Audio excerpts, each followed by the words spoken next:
is Wednesday, August 24th, 2022. Of course, we're live every day, 365 days a year, doing our free picks. Yesterday we changed the format up here. A lot of positive feedback. Generally, I look at feedback and, I don't necessarily go for it one way or another, but I think we kind of got the direction that we were looking for, and probably the direction that we originally started, and I think that you kind of drift away from it. We've been doing it. We're first, so it's like, when you're first, it's like, other people copy, and it's kind of like you try and overload in other areas, doing Instagram garbage, and then I'm getting, let's get the hot chick, let's do this, let's do whatever. And it's kind of like, try different things. But I think, we go back to what's worked for us, go back to the basics, give out picks, and analysis. Because I think what happens is I think that, what we saw, I think, learned something from Ron is that, you guys want to hear some of the nuts and bolts that we know. And it just because we don't have, haven't taken the time to convey that to you, doesn't mean we don't know it. We know it just as well as anybody, better than just about anybody who's been doing it the longest. But I'm excited about it. And, we're going to use our full hour just like we did yesterday. And, we got a full card today. Tomorrow's a little bit lighter card. So I'm not sure if we'll use the full hour. We're going to figure it out. We're going to do it as we go. And Chris, how you doing today? I'm doing well. It was a great day yesterday and lots of great action. The Blue Jays putting the boost to the Red Sox once again. I couldn't be happier.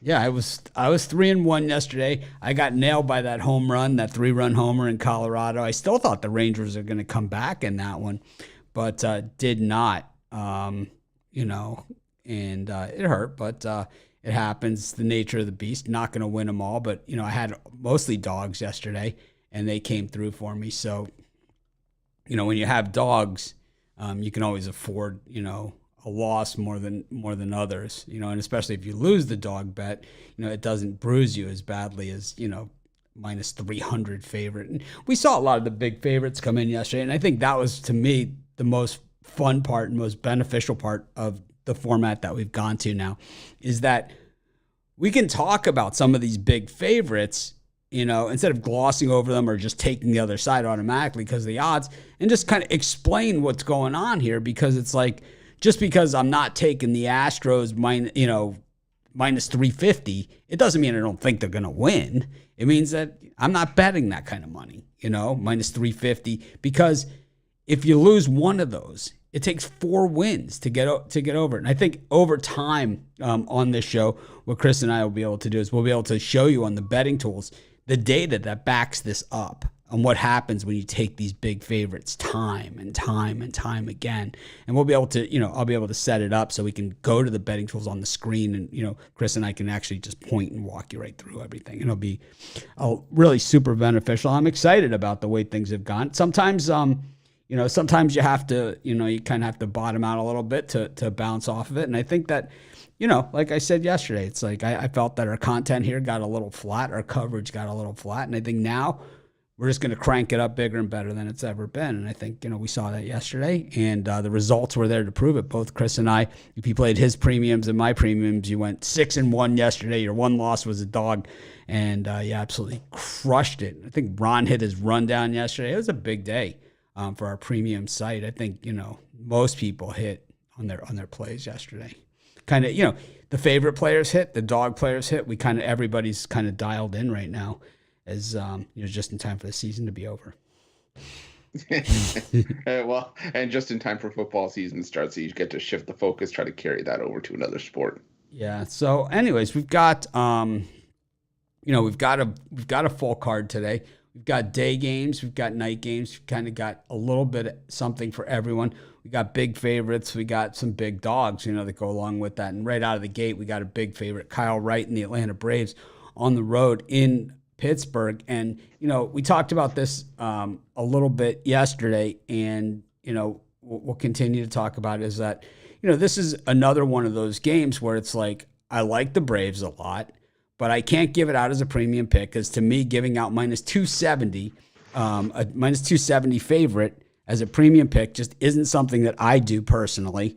And also even giving him out on the run line. I know other cappers do this, and Chris does it. He'll give out low odds on a run line. He won't give out like minus 200 in a run line, but he'll give out low odds in a run line. I won't do that. I won't give out negative odds on a run line. So it's like, for me, it wipes this play off the board. I'm not going to give out a minus 2.5, minus 3.5 as a premium pick. I'll give it out as a free pick, right? I mean, that's what I do, right? I mean, it doesn't mean I'm not betting it, minus 3.5 or something like that. Just to me, it's not a premium pick. And I think that's the best part of this new format. Chris, what do you think of this one? Yeah, this one was a hard one for me to get behind, mainly because, like you said, it's a steep price for the Atlanta Braves.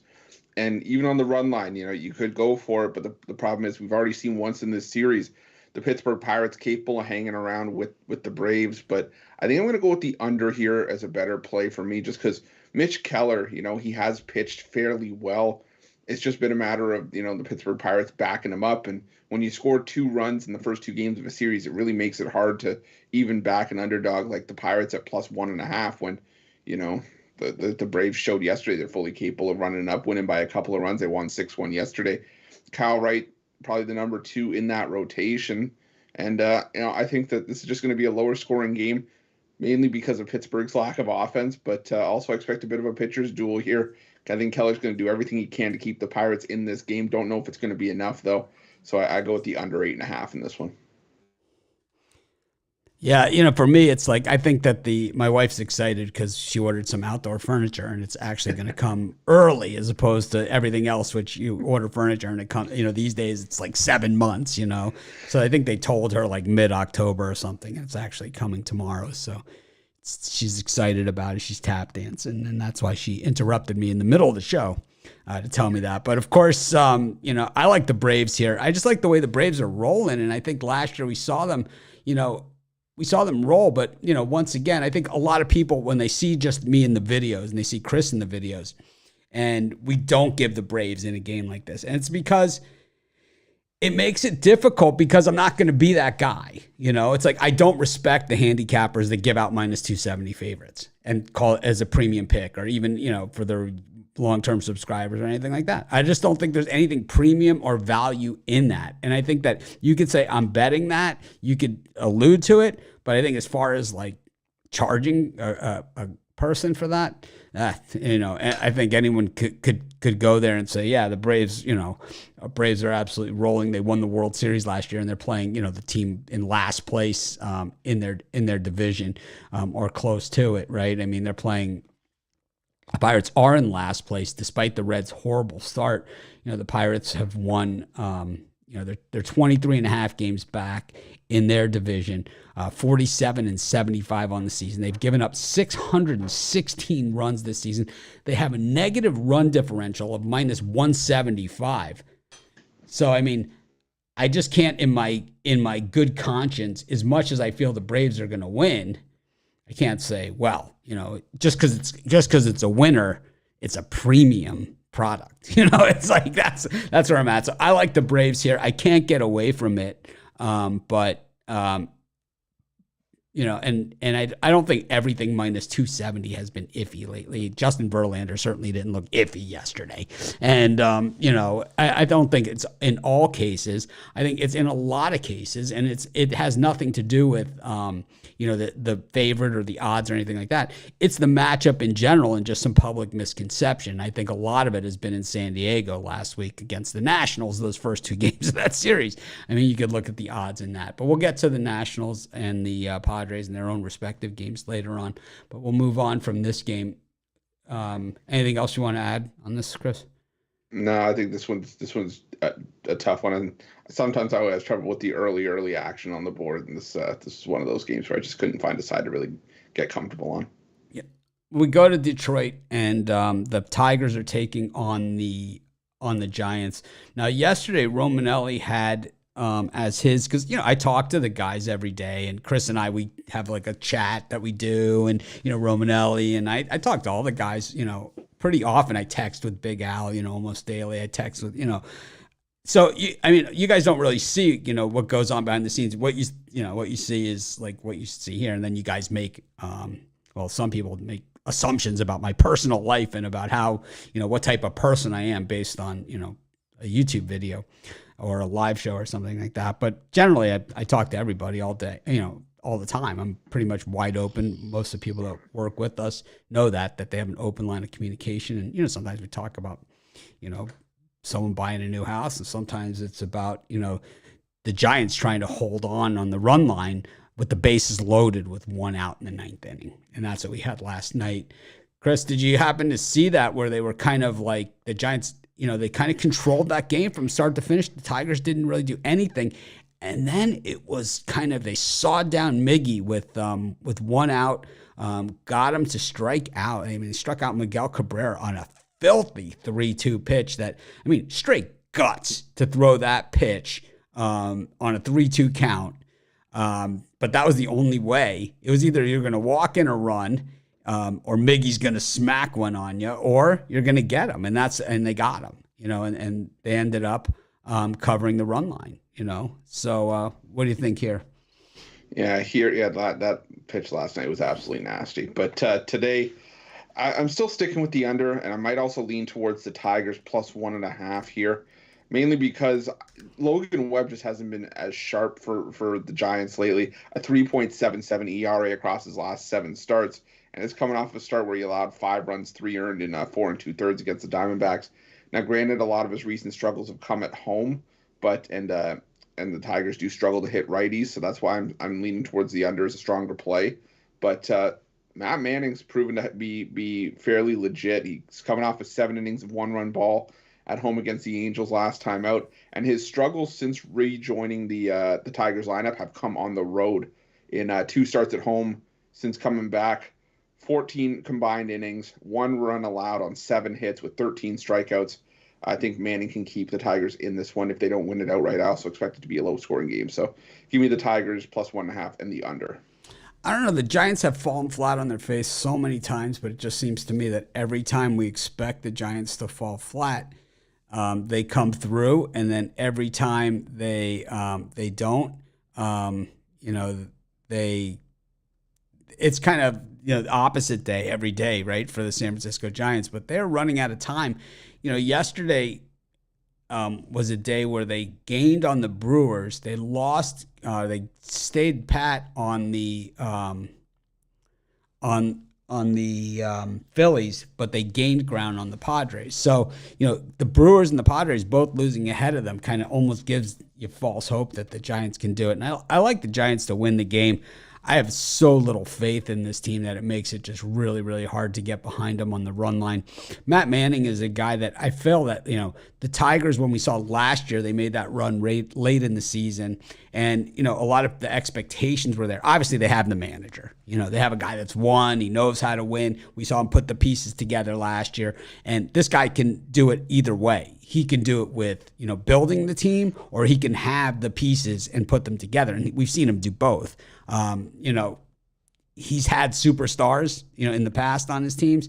He's had teams where he's kind of had to build, draft choices and build guys up. So, not having Casey Mize and Manning in the rotation for the bulk of the season basically undid the Tigers. They don't have the depth. And then the Eduardo Rodriguez disappearing act, that didn't help either. But if you go back and you say, here's this Tigers team as they were, Casey Mize, Manning, Rodriguez, as your rotation, or Mize, Rodriguez, Manning, right? Or any of these, Rodriguez, Mize, Manning, all of a sudden it's a different team, It's a totally different team. So the Tigers still on our list probably for next year, but this year, man, I just don't like teams that don't score any runs.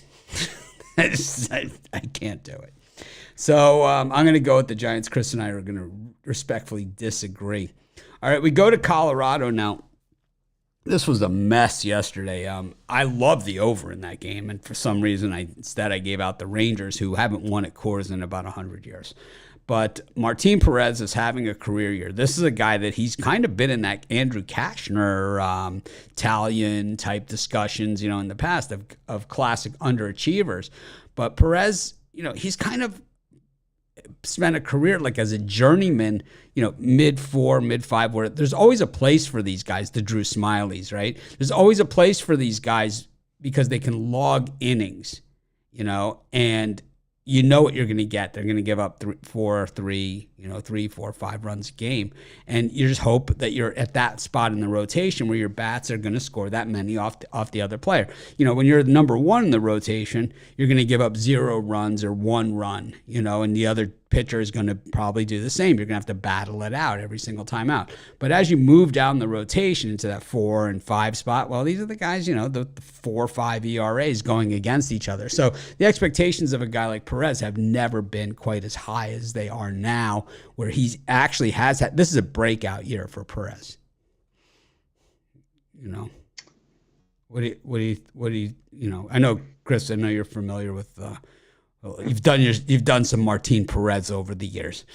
Yeah, I've done my fair share of Martin Perez humping over the years, but I do like the Rangers in this one. I kudos first off for picking the over yesterday. I thought maybe it would have been a lower scoring game, and just did not happen. But I do like Martin Perez in this spot. He's been far better on the road this season. And the Rangers have been better on the road when he's been starting. Still 10-2 in his 12 road starts as a team this year. They did start 10-0, so it doesn't take a math major to figure out they dropped back-to-back starts. But looked fairly capable. He did, like you mentioned, he did give up 2 runs in 6 innings against the Minnesota Twins last time out. That was just a spot where the Rangers offense couldn't come through for him. But I think they'll be able to come through against Jose Urena, who has a 5.84 ERA across his last 7 starts. And I just think this is a spot where the Rangers find a way to get the win here. Perez still allowing 1 run in 5 of his last 7 starts. I think he goes into Coors and helps the Rangers eke out a win here. So I'm going to take the Rangers in this one. Yeah, for me, it's like I think I'm going to stick with that over. I just think that, we saw runs yesterday. I think both these teams are offense first, and I think that's the way they're going to be. We saw both teams slug yesterday, and kind of a little bit of back and forth. I think I'm with you though. I think the Rangers bullpen probably holds up a little better, and I think they probably manage it. I think they manage it. But we have a question: can I use the discount code on PickDog's website? Yes. PickDogs and Sports Chat, both. 15% off. AUG 15. Try not to beat the sales part into the ground on our shows, but yeah, we do have a discount this month. But anyways, I think I'm going to just dance with what brung me on this one. I'm going to go with the over. I think, if Martin Perez gives up 4 or 5 runs at Coors Field, no one's going to be shocked or hold that against him with the season that he's had. And at the same time, Jose Urena, I like first 5 over as well. I think it's fair to say, and I think, do you think we see Yurfie here? It's possible. With Urena? It's possible. Because both of these teams have really the top end of their batting orders are really could play anywhere, And I was going to say it's also possible that it could be Perez that gives it up first. A quick 1-0 lead for the Rockies after the first inning, and then Perez settles down. So, yeah, I'm looking at the I'm trying to get up quickly the Corey Seager home run prop here to see what this looks like today, because I think Urena and Seager is a match made in heaven for home run prop betting.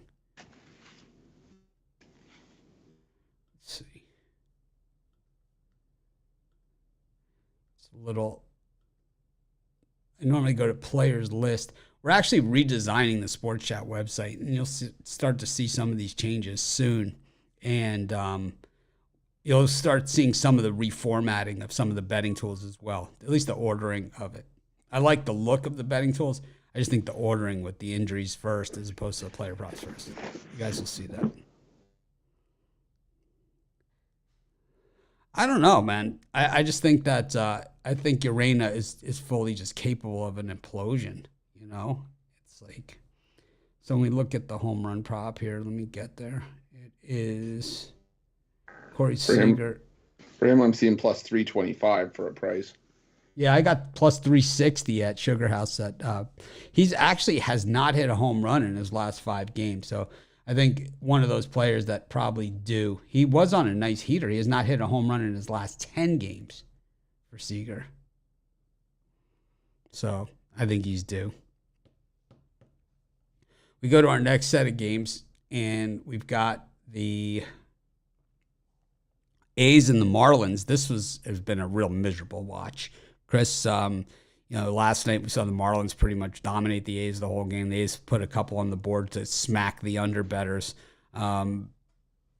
That's always the worst. It's like you have the under, which is always, it's always the unpopular place to be. It's kind of, it's not, I wouldn't call it like playing the don't at the craps table, but the under is generally the unpopular guy. And if you're an under better, you have to sweat it a little bit more than the over bettors because you're always in play, that you can lose the bet. While the over, people love the over because once you're over, you're over. And that's why people love the over, right? Is because it's the one bet in all betting that once it hits, it's like the game could still be going on and you're good. It's kind of like betting. It's even different than first five, right? It's kind of like it's the only full game bet, right? Where you can hit it. It's not like I guess like if you bet over passing yards or something like that, and the guy already passed it. But same thing. It's still a total and it's still an over, right? So it's still the same thing. The over in any way that you put it. So I've sweat out some unders in my day, but we've got Cole Irvin and Jose Luzardo going at it. And Luzardo, of course, formerly of the A's.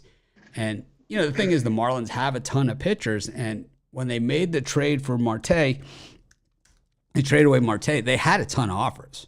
So you have to figure that they really believe in Luzardo because, number one, they already had a ton of pitchers. And number two, they had a ton of offers. So they felt this was their best option. So while he pitched in the minors most of the year, here he is against his old team who sucks at home. I mean, I think that's fair to say. Suck factor at home. So I'm going to go with the Marlins again here. I just think I think every time the A's play at home, you just take the other team. Chris, what do you think? Yeah, I'm 100% with you. I like the Marlins as well, mainly because you look at Luzardo's numbers. Since rejoining the rotation, has had a couple of bumpy starts, but those two bumpy starts came at home over two road starts since rejoining the rotation against the Cubs and against the Dodgers. 13 and a third innings of work, 1 run allowed on 5 hits with 13 strikeouts, including, like I mentioned, 6 and a third innings of 1-run ball against the Dodgers. And now he goes to Oakland against an A's team that, A, like you said, can't win at home, and B, has lost Cole Irvin's last 4 starts. Irvin himself has lost his last 4 starts, gave up 11 runs in 12 innings in his last 2, and even, throwing 8 innings of 1-run ball against the LA Angels and still took the loss in that game. The A's just can't win for Cole Irvin. I like the Marlins to get another win in this one. I think Cole Irvin is a guy that, here's a guy, now we're a couple of years removed from the trade that landed him in Oakland. This guy was in the worst, like where you find the worst pitchers of the worst pitchers in all of baseball. He was in the Phillies bullpen. I mean, He was in the Phillies bullpen, and that pretty much is that pretty much just tells you stink, right? It's like you're in the majors, but you stink, right? You're in the Phillies bullpen. I mean, that pretty much does it. I mean, I know the Phillies won last night, and we'll get to that in a minute, but I don't see it.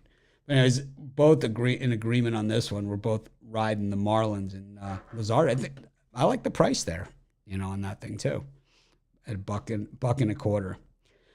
Go to San Diego, where the Padres 4-6 in their last 10 games, and things not a rosy picture.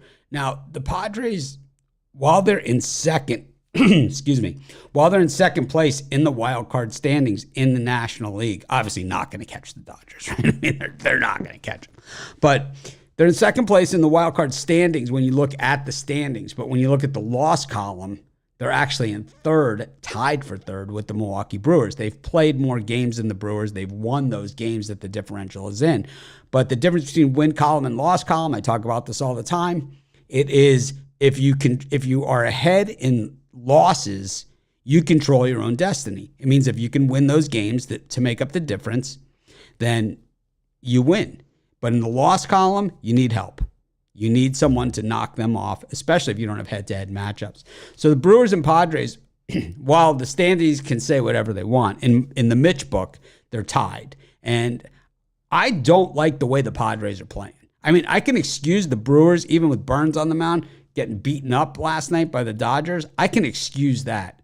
But you can't excuse those Padres 2 home losses to the Washington Nationals. And that pathetic offensive attempt. Was it even an attempt at offense last night against the Guardians? It's sad to watch. And I got to say, if they don't get it done, we blame Tatis Jr. I think we put him at the top of the list and say, what would have been different if you didn't cheat? And we're playing as part of this team, because they are basically, it's going to come down, if they don't make the playoffs, it's going to come down to 20 runs, that they didn't score. That's what it's really going to come down to, because they play in a ton of low scoring games. They don't need that many runs. I mean, last night they lost 3-1. I mean, if you watch the game, they got stomped. But really the final score was only 3-1. I mean, they were never in it. They were never in it. It's hard to be never in it in a game which was 1-0, then 2-0, 2-1, and then 3-1. It's like it's hard to believe that a team could be so out of it that the Padres were, but they were. And I don't see how they. I don't see, unless somebody can hit on this team outside of Manny Machado. I don't see how they can possibly win another game all season. How about you, Chris? It's hard to disagree with the logic, but I am going to go with the under 7.5 in this one. Probably lean towards the Guardians plus 1.5 here, because I like Cal Quantrill. A little bit alarmed that he only threw 2 strikeouts against the Tigers last time out of Tigers. Yeah, but he hasn't pitched against the Padres. Oh no, I mean we're talking about elevating your game. We saw Savale, basically win the Cy Young Award last night against this team. Fair. But for me, it was just, the names on paper will still suggest that maybe this is a Padres team with some talent. But like you said, the on-field product hasn't shown up, and I think that's why I like the under here. Blake Snell doing everything he can to really keep the Padres in it. He's thrown 34 strikeouts in August to just 4 walks, so he's not really giving anything up easy. I just expect this to be a low-scoring battle. I think it's 4-2, whichever way you have it going. I probably lean towards going towards the Guardians here. So lean towards the Guardians, but I think my stronger play in this one's under 7.5. Anyways, if you're liking the show, be sure to smash that like button. It costs you nothing. It's 100% free. We're not like sitting here, we don't beg people generally to buy stuff or subscribe or do any of those things. But if you smash that like button, subscribe if you haven't subscribed to any of those things. And also, if you like the new format of the show, by all means, let us know in the comments. We got a lot of positive feedback yesterday. So as you can see, we're going to continue to build off that, and that's how we're going to do it. We're not going to talk about people that aren't here, people that were on the show a year ago or, 6 months ago or a week ago or anything like that. The lineup of the show, of the morning show, outside of me, and even I was off the show for a while, has changed 7 or 8 times over the last 2 years. So, I mean, it's just disrespectful to people that are here. But anyways, if you like the show, let us know. If there's things that you think we can improve on, well, let me know, but in a constructive way. You don't have to, say, I don't mean to be a jerk. Because if you open your comment with, I don't mean to be a jerk, it usually means you totally mean to be a jerk. You totally mean to be a jerk. One thing that, we know from being on here. Anyways, Chris, what are you selling today? Well, for me today, I got my $15 pickoff play on the board. We said yesterday we swept the board 3-0 yesterday, hoping to carry that into today's action. So I got that $15 play. I also got my walk-off Wednesday MLB 3-pack for $40. That $15 play included in the 3-pack as well. Or if you hop on something long-term, I got a couple of bonus plays in Major League Baseball today for long-term subscribers. Still going to have some NFL preseason as well to close out the week. So hop on something long-term, use that promo code OG15. I got my $15 big play. I have not put out another package yet, but I believe that I will. I believe that I will put it out, and more picks. I think I have 3 picks that I have in total if you have a longer term package of mine. And I think my 3-day, I lowered the prices on my 3-day and my weekly to like half price of what they used to be. And that is because I haven't been putting out a lot of daily packages except for my $15 big play. But yesterday I put out a 3-pack. We cashed on that. And, I have more picks. So I got to just take a look at things after the show and see if I have time to add another pick or two. But we'll figure it out. But anyways, be sure to use the discount code if you are buying. Take advantage of the discount code. Some people are using it. Some people aren't. If you're not, usually just means you're not watching our videos or shows because we're not advertising it everywhere. We're just, we kind of just say it on here. And like I said, our pick dogs and sportschatplace.com, which I've been doing right for 15 years, have never been about making you guys sell something to you guys or anything like that. It's never been about that. It's always been about, this is what we love. And I think that, sometimes on the shows that gets lost, but I think I'm going to, my pre-New Year's resolution, so I'm going to make sure that it doesn't get lost, and that we're going to put that first.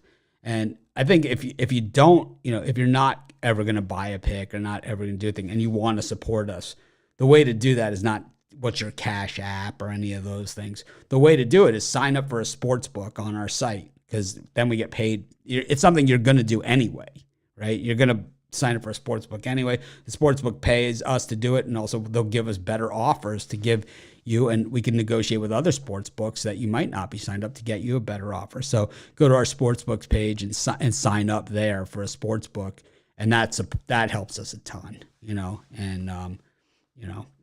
So, anyways, enough of that stuff. Let's get back to some picks.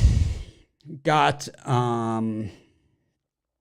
the Mariners and the Nationals, two South American pitchers here. Jorge Kirby up against Anibal Sanchez. And I know that Jorge Kirby isn't from South America. He's actually from, I believe, South Westchester, New York is where he's from. I think he's from Rye, New York. So I just like calling him Jorge Kirby. But he's minus 320 today against Anibal Sanchez. And that is just a lot of wood to chop against a Nationals team that, the thing is, right? So here's where you start doing the risk reward thing, right? And this is like the boring math part of sports betting that people hate because people would rather just say, oh yeah, man, the Dodgers are great, right? And it's like, people would prefer that it was that easy. And why, we don't always take the big favorites, even though they're likely to win. So you look at the Nationals here and they're plus 260, but they're 4-6 in their last 10 games.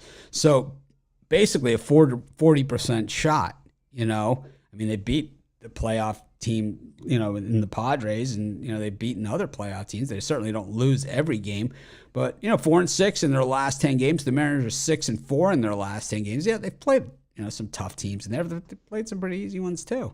And I don't know. I just think, Anibal Sanchez and, oh man, if you're going to take a shot, this might be the place. I know Chris hates Sanchez. I know he does. So, I'm going to say, but this is a guy that, even at this point in his career, fully capable of pitching a no-hitter into the 7th inning.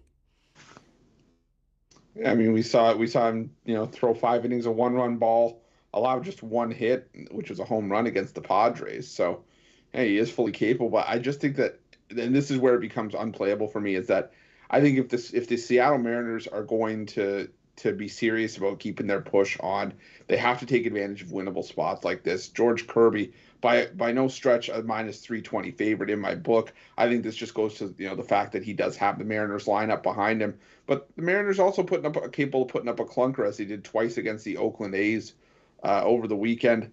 I would lean towards the Mariners on the run line just because I think the Mariners win this one by a couple, as well as Anibal Sanchez could pitch. But again, it sort of gets into that no play territory for me.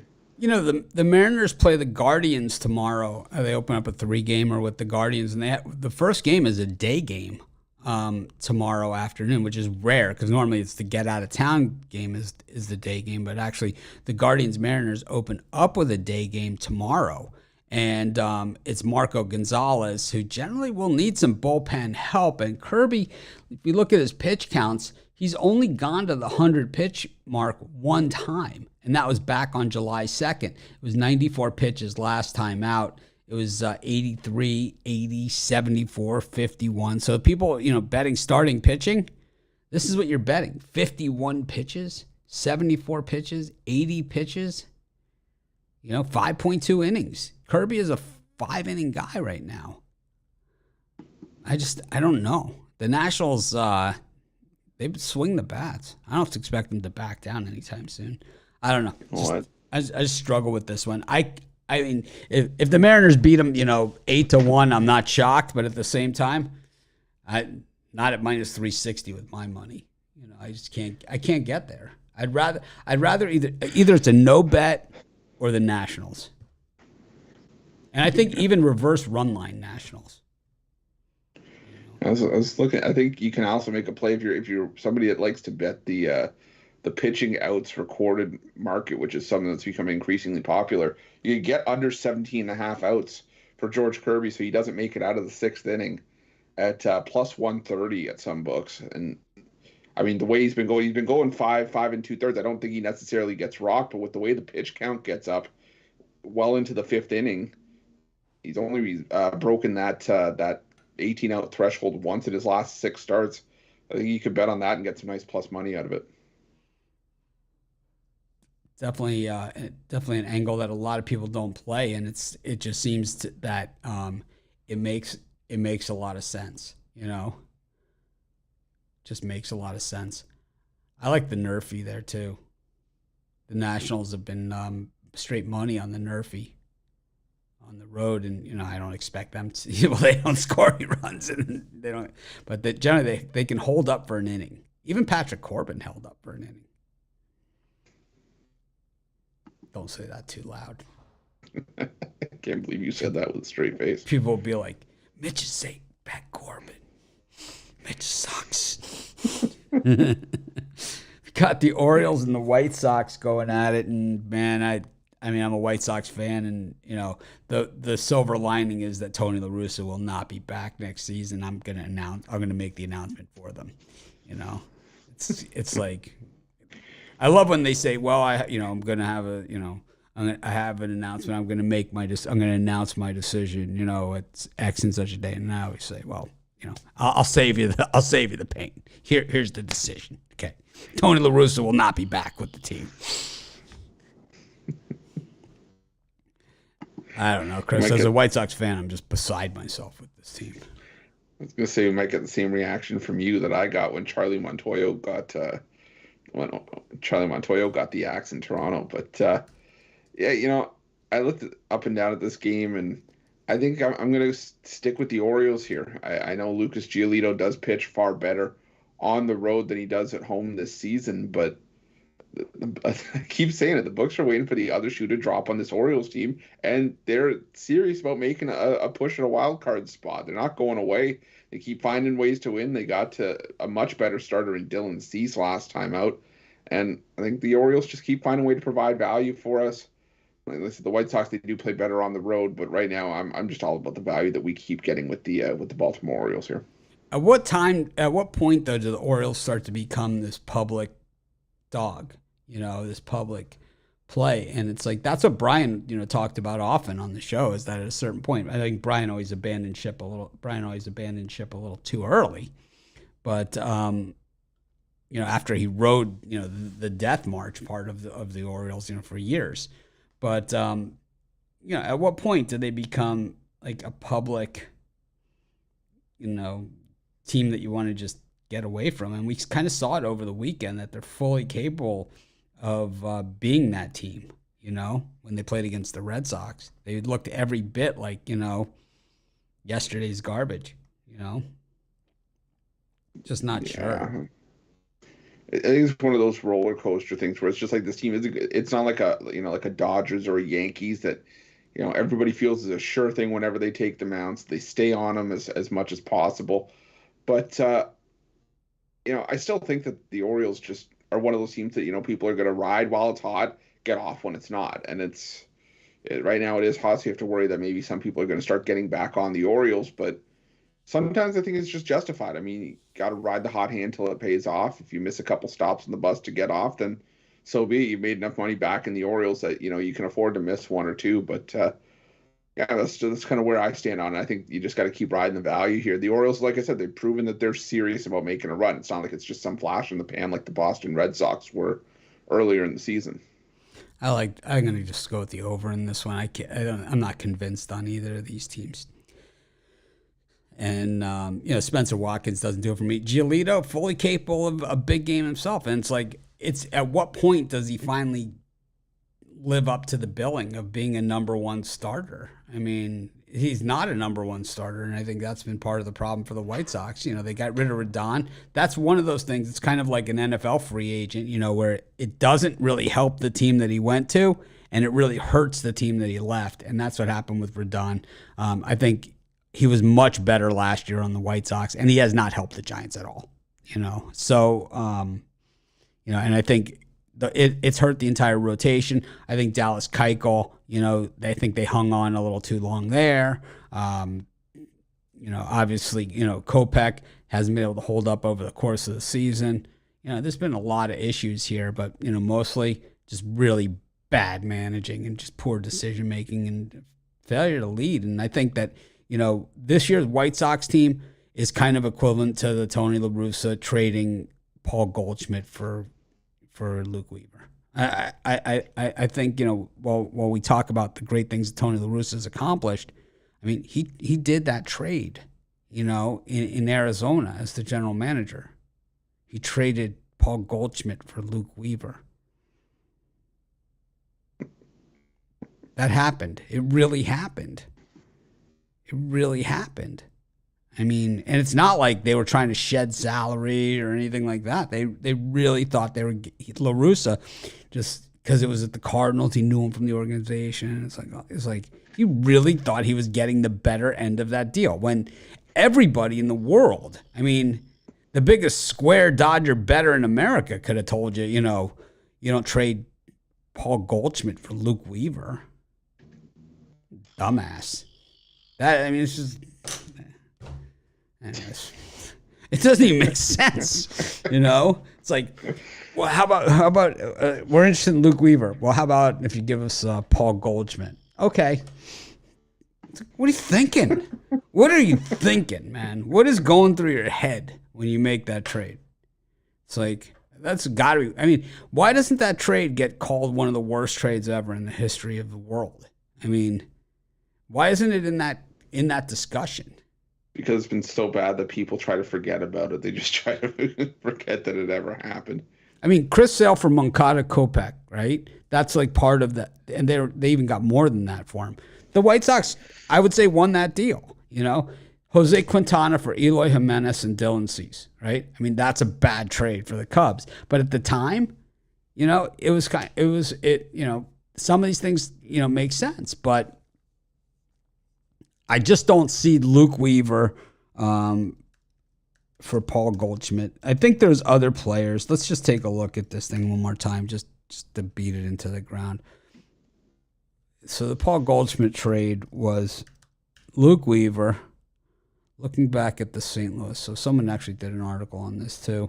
It's the Cardinals, of course, website gloating. So Carson Kelly and Luke Weaver for Paul Goldschmidt. Yeah, no. Andrew Young was also involved in the trade, and he's played 70 games for the Diamondbacks with that 205 batting average. I mean, the only saving grace of that trade was that Carson Kelly's been a decent piece of the Diamondbacks lineup, but right, but better than Goldschmidt, better than Goldschmidt, because Luke Weaver, the payoff for the Diamondbacks was last night when Luke Weaver was pitching for the Royals against the Diamondbacks, and they put 4 runs on them. That was the difference. A wild pitch, a ton of walks. Weavered it. It's like, oh man. Luke Weaver's on the Royals. He pitched last night against the Diamondbacks. That was the payoff. Terrible. Sucks. Freaking Weaver. All right. Go to the Phillies Reds. This was an exciting game, man. We're really going slow today. We got Phillies Reds. This show's going to go longer than an hour. Who knows, man? This is going to be like the marathon show. It went from being too short to being too long. We've got the Phillies taking on the Reds. Christopher Sanchez is a minus 250 favorite against Nick Lodolo. The Phillies just 5-5 in their last 10. Another team looking for a place to lay down, but once again, the Brewers unable to really gain any ground on them after last night's debacle in Los Angeles. What do you think here, Chris? Yeah, I'm seeing Sanchez against Zoik for the Reds. Oh, is it? Oh. Yeah, I'm seeing. Yeah, so well, that changes things. One word, 4 letters, over. Yeah, there's not much else you can say about that. I mean, TJ Zoik. Yeah, one and the same. Yeah, 0-2, a 13.50 ERA is allowed. Yeah, six runs in 4 innings in each of his first 2 starts this season. How's he with the varsity? It's like you have to wonder how pitchers like this are in the major leagues. How are they? How are they in the major leagues? I mean, there's not anything better than this. Well, I was trying to figure out where Hunter Green is, where Graham Ashcraft is. I think Ashcraft's injured, or maybe they pushed his start back. I thought the Royals had an excuse for Weaver last night. I mean, here's the excuse. Okay, it's late relief. Okay, their starter was injured in the game, and the guy they put in to stop the bleeding obviously didn't, and so it's late relief. So this is where you make these guys. You got to see what you have. See if he has anything yet. At the major league level here. I can see it, but this TJ whatever, no shit, he stinks. You stink, man. You stink. You'll never be part of the solution. I don't even understand it. This is how Chris Sanchez becomes a -250 favorite. It's not Sanchez. It's this guy, Zoik. Zikes. Yikes. I'm looking at it right now. I'm looking at the list. Graham Ashcraft out indefinitely with a bicep injury. Hunter Green, late September shoulder injury. Connor Overton, who pitched well earlier on, early September back issue. Vladimir Gutierrez, Tommy John. So it's just they're pulling at straws here to be able to send out a starter, but you can't run a bullpen game every day. I don't know. It's just, the Phillies are on a bullpen game with Sanchez, and they're -250, and they have a hideous bullpen. Yeah, I'm just gonna go with the over here, and there's no reason to even, but why do you want to? It's kind of like we talked about the Giants a little bit before, but I mean, let's be honest. When you see Rodgers come on the field, basically they say we don't want to win this game, right? I mean, that's the way it's been for the Giants this year. Mark Melancon, to his credit, has kind of, turned it around. He's a veteran, and he's pitched a little bit better recently. But, we saw, we've seen Rodgers all season long. You put him in the game, basically you say, I don't want to win this one. I don't care what the score is. I don't want to win. And I think, starting a guy like Zoich saying, we're going to just take this one for the team. We're going to go through the motions today. We're going to charge full price tickets for anyone in attendance. But I don't get it. I like the Yurfee. I like the first 5 over. I like the game over. I like Phillies first inning. Anything like that. Anything that's anti-Zoich. How's that? I'm anti-Zoich. Shirts will be made. Yurfee. You anti-Zoich bastard. Would you go alternate first inning total? Trying to see what so you get over 3.5 runs in the first inning plus 12.25. Yeah, we're not going to have a weekly college football preview show during the week. So someone's asking for it. We're not going to have it. So Ron's going to do a rundown on college football. Chris and I will do individual videos. We'll discuss games on the day of the game. We will have an NFL show that's going to be Jay Briggs and Big Al McMorty. I don't know if we're going to have no one's approached me with a college show. I'm not doing it. So if somebody else wants to do it, they can do it. Anyways, that's the answer to that question. I think it's at a certain point, I just don't have any more picks to give. And I think I ran into that problem last year when I did the NFL show with Joe Madden.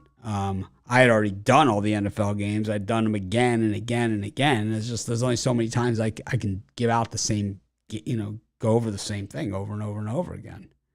There's only so many times.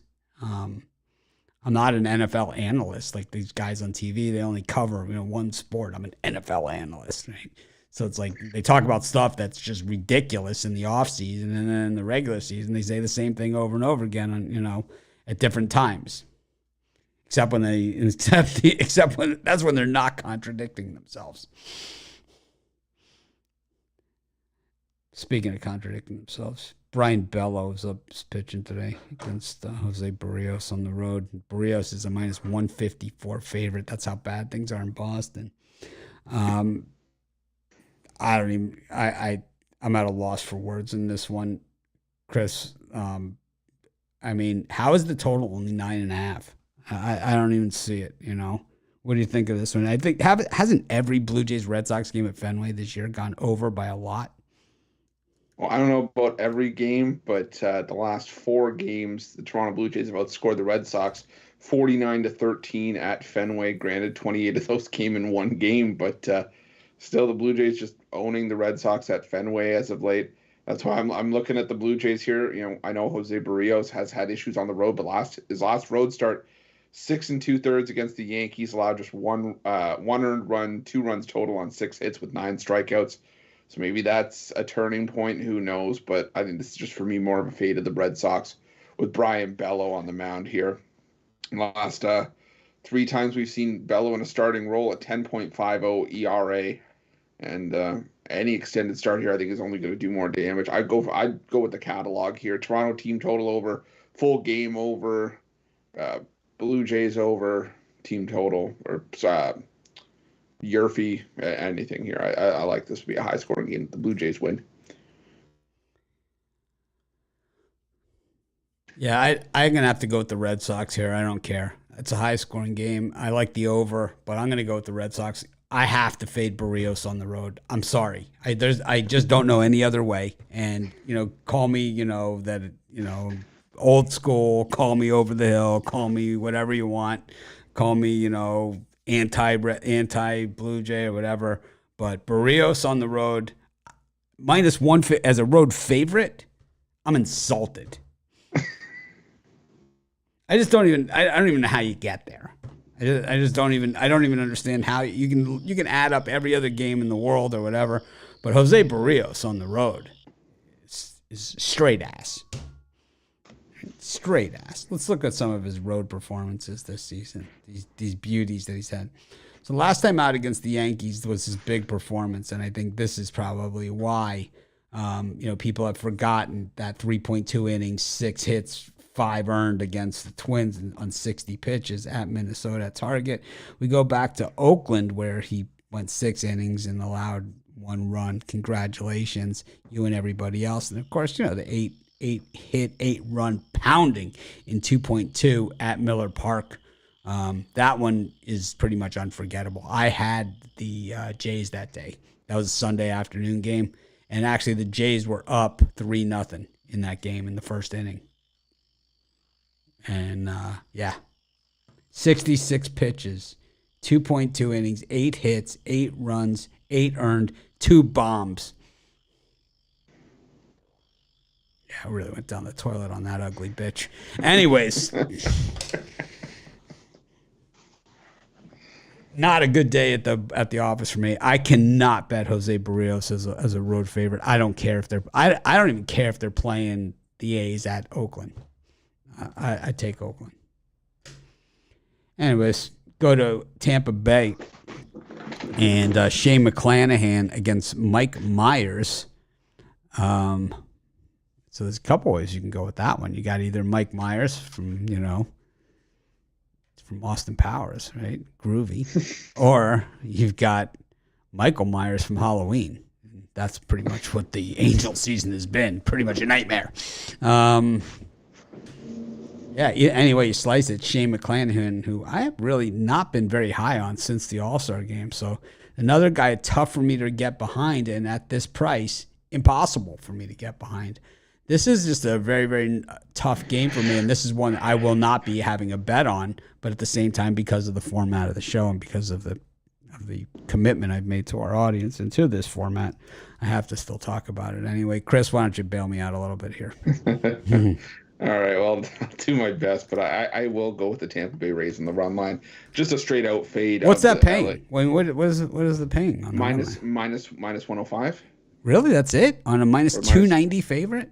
At least that's what I got it in at last night. Let me check again, but that's that was what I put it in at. Let me see here. Let me check this.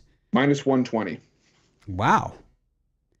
I guess at that price you can do it, but I really hate Shane McClanahan, so it's God.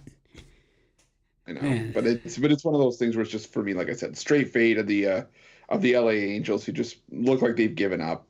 And McClanahan, yeah, he did have a bumpy patch, end of July, first start of August, but since then he's gone 13 innings, allowed 4 runs, 2 starts in each. He's had 12 strikeouts, has had issues with the walks, but I don't know. Like I said, this is just a straight fade of the Angels, in my opinion.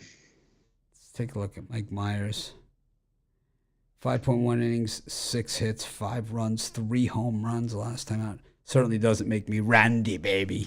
God, that is just, oh man, this is bad. So the last 6 games he's been involved in, all out of the pen. The Angels have been on the wrong side of the stick, on the wrong side of the scoreboard. Really, outside of that 96 pitch, beat down last time out and that 11-7 loss to Seattle, he had to have taken the loss in that thing too. With that kind of pitching line. Oh, he's so bad, man. So bad.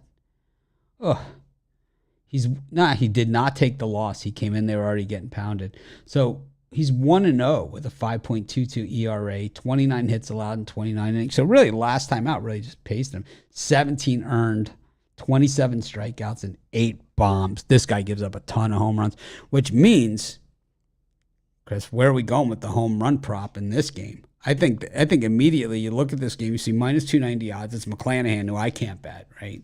And then you have, an Angels team, which, once again, I can't bet. And you have Mike Myers, who gets given up, a lot of home runs. And, he's given up 8 home runs in 29 innings. So basically every three innings he gives up a bomb. Oh, let's go right to the home run props for this game. There's what's Randy Arozarena at for this one? He's usually good for a bomb against a guy like this. I've got him for plus 525. I'm in. That's my bet for here. I like the Randy Arozarena home run prop for this one, and pretty much the catalog on home run props, because I think you'll get 2 or 3 of them. So it's like it will probably cover everybody. Yeah, I'd probably go Arozarena. You go Brandon Lowe, David Peralta. I don't love Peralta. Yeah. Huh. Just so many places to go with the home run prop when you got a guy like Mike Myers pitching. Speaking about home run props, Luke Farrell's getting the ball here for the Cubs.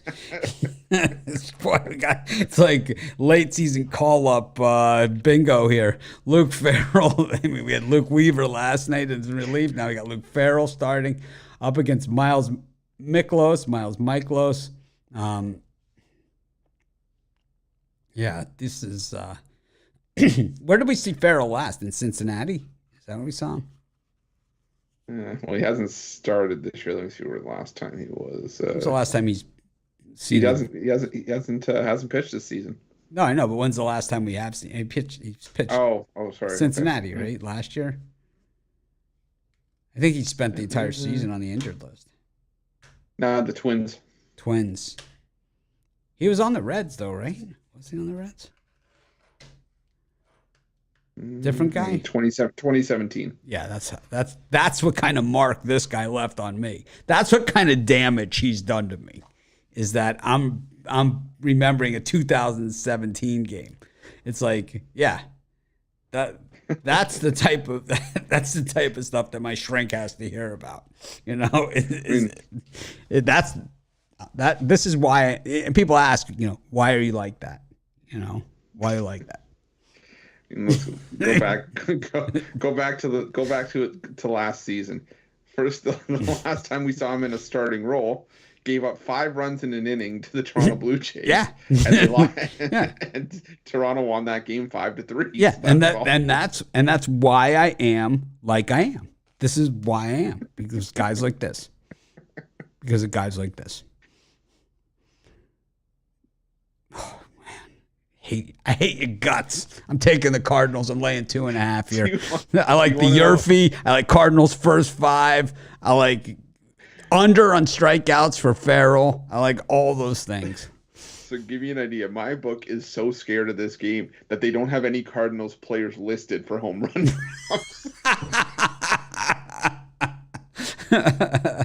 That's the best. They're like, nope, we're not giving you any of this. No, thank you. It's like, I really don't like this guy. It's like, I'm sorry. It's personal. I really don't like you. It's not me. It's you. Oh man. It's like, the thing is, it's like, the thing about a guy like Luke Farrell, it's like, it leaves a mark on you. And it's like, you don't remember where it happened specifically. I knew it was in Cincinnati, and I don't remember when. But it's kind of like when Michael Lorenzen walked like 7 guys in a row. It's like, the worst part about that game, it's one of those games that you decide you're going to turn it on in the car. You turn it on, you're listening to it in the car on Sirius XM or whatever it is, on XM radio, whatever they call the thing these days. The only thing I ever listened to there, I listened to the music stations, I listened to the games. I never listened to any like sports talk or anything, and any of that. So it's all crap, right? It's just garbage. Yeah. But it's like I listen to either the games or, I like the stations that have it by the decade. It's like 70s, 80s, whatever. It's like, you go from like, Summer Breeze, Seals and Croft, right? You go from that into like, Beyonce, right? It's like you get them all, but I'll tell you, Luke Farrell still sucks. And it's like, anyway, you slice it. I'm appalled that he has a major league job. That he has a paying gig. Well, the thing is, if you watch the Cubs on TV, like if you watch the Cubs broadcast, like if you have DirecTV and you get to watch, you watch all the games like I do, and I don't listen to the sound on all the games. I will switch around on the sound, but on the top TVs, I never have any sound. But on the main TV, I'll have sound. If you listen to the Cubs broadcast of every game, of any game, every pitch, every like the second out of the third inning is sponsored by. It's like they have more sponsorships of everything than any team in baseball. So, wheeling out a Luke Farrell, this is just typical of them. It's typical of this organization. This is an organization that they make so much money, they do not care. All right, we'll just throw out Luke Farrell out there and just pretend that it's okay. How is that okay? Just how it's like the audacity. All right, Farrell's pitching. I mean, it's like that's going to slide under the radar. I guess of the average fan, maybe it does. People that weren't roasted by that 5-run first inning performance against the Blue Jays like I was. It's like I lost 3 times on the game. It cost me $1,400 in therapy. It's like $4,400 in. Nothing pretty about that one. We go to our next game. This is actually 2 good pitchers. Brady Singer's been pitching really well lately for the Royals. And Zach Gallen, one of our guys. What do you think of this one, Chris? Yeah, I think this one's one where I hop all over that under in the first 5. I just expect this to be a duel. Zach Gallen just pitching extremely well. Hasn't allowed a run in his last 3 starts, spanning 21 1/3. And, Brady Singer in the month of August, he did start with a rough outing against the White Sox, but in his last 19 1/3 innings, allowed just 3 runs, 11 hits with 20 strikeouts. So I think this one's low scoring early on. I'm just trying to pull up the price on the first 5 under. Under 3.5 at -105. I'll take that all day. In what world does Luke Farrell get the stuff? I mean, oh, I see what happened here. I get it. So he went to Northwestern University, so from the northern suburbs in Evanston, right outside of Chicago. So even even though 31 years old, career minor leaguer, hasn't, stink. So in Texas in 2020, was that the shortened season? Yes. All right. So in Texas in 2020, he played in 4 games. He went 5.1 innings, 5 hits, 5 runs, all earned, 5 walks, a home run, 8 strikeouts, 1 hit by a pitch, and 2 wild pitches. I mean, what kind of stat line is that? How is that acceptable at any level? 5.1 innings, 5 hits, 5 runs, 5 earned, a home run, 5 walks, 8 strikeouts, 1 hit by pitch, and 2 wild pitches in 5 innings. 5 innings, man. I mean, how many wild pitches does Jacob deGrom have in a season? Yeah, not many. Is 6 FIP for Romanelli fans out there. 6 FIP. Lucas Farrell, what's his career ERA? Only so in the American League 5.28, in the National League 4.54. Stink. You stink. So he was on the Cubs before. This is his second time. He played in 20 games for the Cubs. Started 2. 31.1 innings, 30 hits, 22 runs, 18 earned, 7 bombs in 31 innings. This is our guy, right? 2 intentional walks, 39 strikeouts, 1 hit by pitch, 1 wild pitch, 1 bases loaded walk.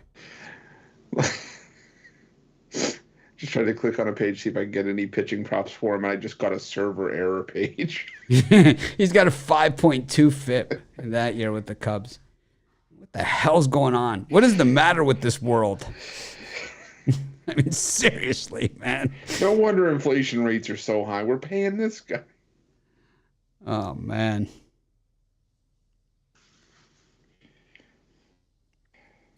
Can't stand Farrell. Anyways, what do you think of this Royals Diamondbacks? I like Zach Gallen. He's my guy. I think Singer's pitched really well. I thought the Royals were game last night. I thought that they got it. So if you didn't see the game last night, the Diamondbacks and the Diamondbacks left probably 15 guys on base in this game, maybe more. In the first 4 innings, they had 8 men left on base, scored 0 runs, and then they were losing 1-0 because, of course, when you do that, Witt hit homers. And then, they got into the Royals bullpen, and then Luke Weaver came in, and, we breathed a little bit easier. We wish we would have laid the run line there with the Diamondbacks. But Zach Gallen this guy's one of the most underrated pitchers, out there. Sub-3 career ERA. I mean, if you're on the Yankees or the Mets and you're a sub-3 ERA guy, you're -275. Yeah. But Brady Singer has pitched really well recently, too. Real well. This should be a good one. I like the under.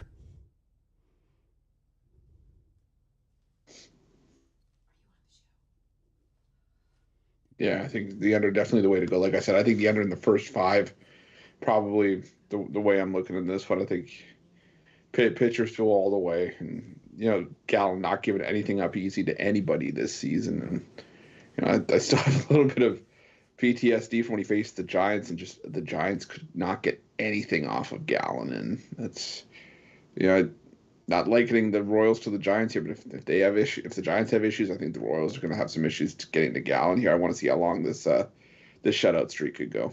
People always are like, we've seen a lot in the comments in recent weeks, I miss Brian and whatever. I'll tell you what I missed is I'd miss Brian trying to make Farrell into a reasonable wager today. I'm sure he's all over him.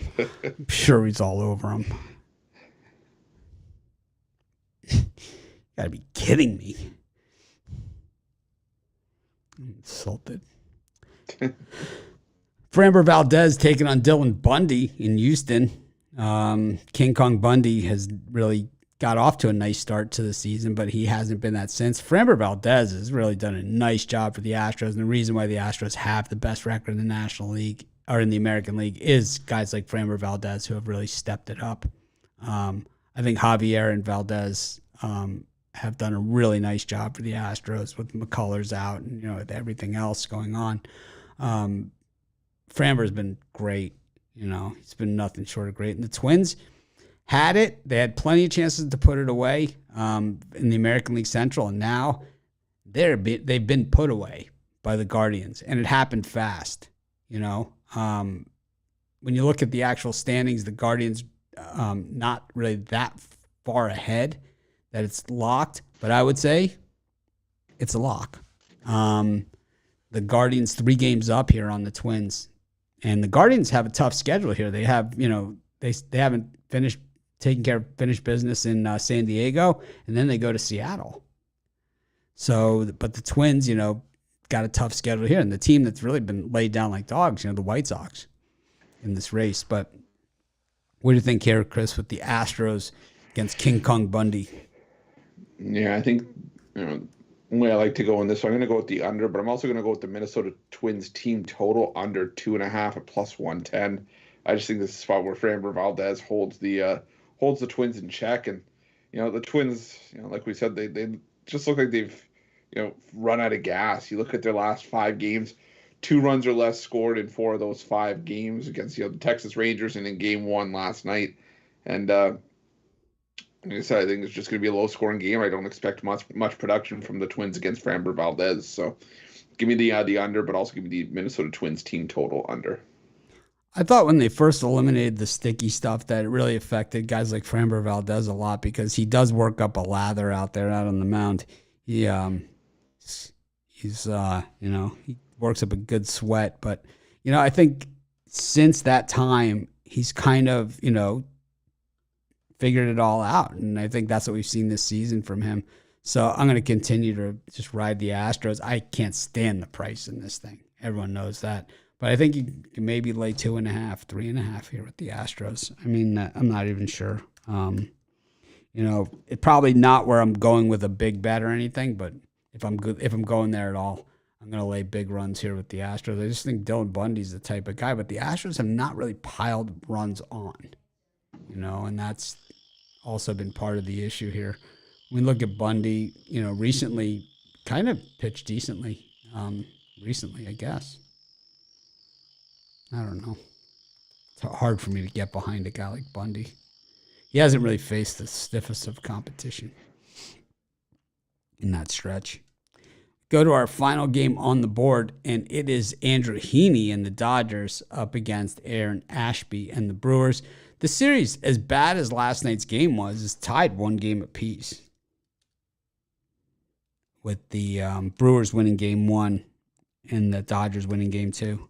Heaney looked to have turned a corner in his career. It looked like he had found a new pitch and that things were going well, and then, he's Heaney, right? At the end of the day, it is Andrew Heaney. And then, we look at Ashby, and he's really not been very good for the Brewers. He's been a fill-in guy, but the Brewers, they absolutely need this one. So, Heaney pitched at Milwaukee. He took the loss in that game. Lasted 4.2 innings. That ended a 4-game run that he had of pitching really well. But we're starting to see his outings get shorter and shorter, and he's been on a short leash for the Dodgers this season. He doesn't go more than 70 pitches or so. So I don't know. It's like maybe the over. I'm seeing Adrian Hauser, not Aaron Ashby. Oh, well, that changes things. Adrian Hauser returning from the injured list. Oh, they're not Brewers for me. I think I'm still sticking with the over because Hauser did struggle heading into his stint on the injured list, and even when he was pitching regularly, he still had a 5.89 road ERA. But I think this is also about we're starting to see the Andrew Heaney that we've come to know and love to fade over the last couple of starts. His last 3 starts, he's allowed 10 runs, 5 earned, over just over 11 innings of work. Just over 12 innings of work, and I think this is one of those spots where you just expect runs in this one. I know the first game of the series was low scoring, then the Dodgers poured on the runs yesterday. Don't know if they're going to be having a one-sided win today, but I do think the runs come in bunches today. So give me the over 8.5. All right, it's Luke Farrell Day. You talked me into it. I'm going to go with the over with you on that one too. I'm going to go Brewers over. I'm going to do a same game parlay. So that's what I'm going to do. Brewers and over. 9 p.m. Eastern time start. So no real late night starts tonight. 9 p.m. Eastern. This is the last game on the board. All right. Well, we made it through our Major League Baseball schedule. And the show took us, way longer than our past shows have. But so what? I've got time. I'm not going anywhere. Got a parlay for us, Chris? That I do. I'm gonna go with the under 7.5 Padres Guardians. I'm gonna go with the Miami Marlins, and I will go with the first 5 under between the Diamondbacks and Royals. I'm gonna go I'm going Cardinals first 5. I'm gonna go Cardinals first 5. I like the Cardinals first 5 with the San Francisco Giants with the under in the Padres Guardians. Oh, how could I forget the Reds Phillies over? Oy. Oh, yeah, Reds Phillies over. There you go, 4-legger. How about this?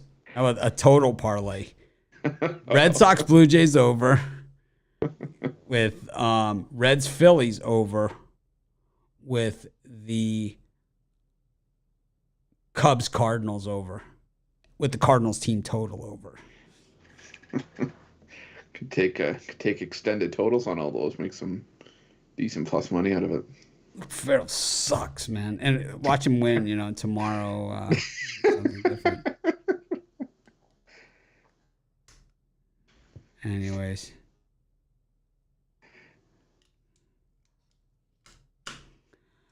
Well, thanks everyone for joining us. It was fun. I like the new format and appreciate any comments that you guys have about it or your picks. We'd love to hear them. We'd love to show them on the board if you guys have them during the games, during the show, and commentary in general. We'd love to hear your feedback. I mean, I could sit here and talk sports with Chris all day. It doesn't really matter. I was going to say it's because you guys, we do it, but actually I just like talking sports with Chris. Anyways, be sure to smash that like button and subscribe to our channel if you haven't done so. If you're buying picks today, by all means, you don't have to buy, but if that's your thing, use the discount code AUG15. Get 15% off all month long. Whether you're buying one of our $15 plays, whether you're buying a monthly package, yearly package, our 2-for-1 capper package, Chris's college football, NFL football, college basketball, hockey. It's all their pick dogs. Slingo. Oh, no. Yes, it's my Slingo package. All Slingo. Thanks, everyone, for joining us. Make it a winning day. We appreciate each and every one of you.